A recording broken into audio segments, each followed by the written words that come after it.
আসসালামু আলাইকুম। তো ঈদের পর দাওয়াত তো আমার চলেই যাচ্ছে। তো আজকে যাচ্ছি ছোটো বোনের শ্বশুরবাড়িতে। তো আমরা ৩ মহিলা রেডি হয়ে গিয়েছি। এই হলো আমার কিউট পিয়া ফালা, মাশাআল্লাহ।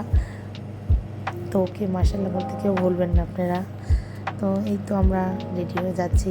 তো ওদিকে তারা মিষ্টি কিনতেছিল, তাই আমি আর রিয়ান রিকশায় যাচ্ছি, দুজন রিল্যাক্সভাবে যাচ্ছি। আর তারা যাচ্ছে একটা অটোতে, সাথে আর কি পথে মিষ্টি কিনে নিয়েছে, তাই আমরা দুজনে রিক্সায় যাচ্ছি।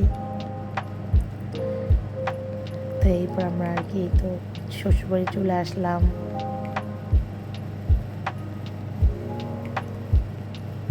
আসলে আমাদের মধ্যে মানে আমরা দুই বোনই বরিশালেই থাকি, ছোট বোন আর আমি।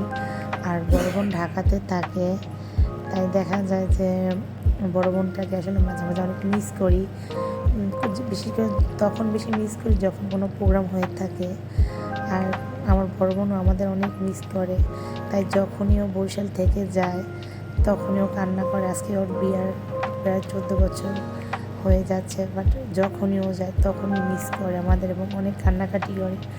ওর কান্নাকাটি দেখলে আসলে আমারও খুব খারাপ লাগে, বাট কিছু করার নেই, এটাই বাস্তবতা। যাই হোক, তো আমরা এই তো আসার সাথে সাথে আমার ছোটো বোন আমাদেরকে শরবত দিয়েছিল।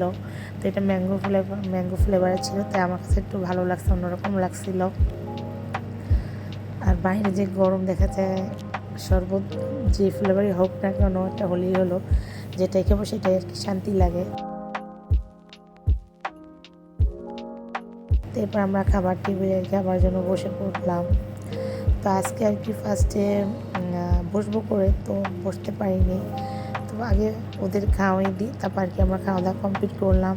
তো এদিকে তারা দুজনেই ব্যস্ত মোবাইল নিয়ে। এই যে,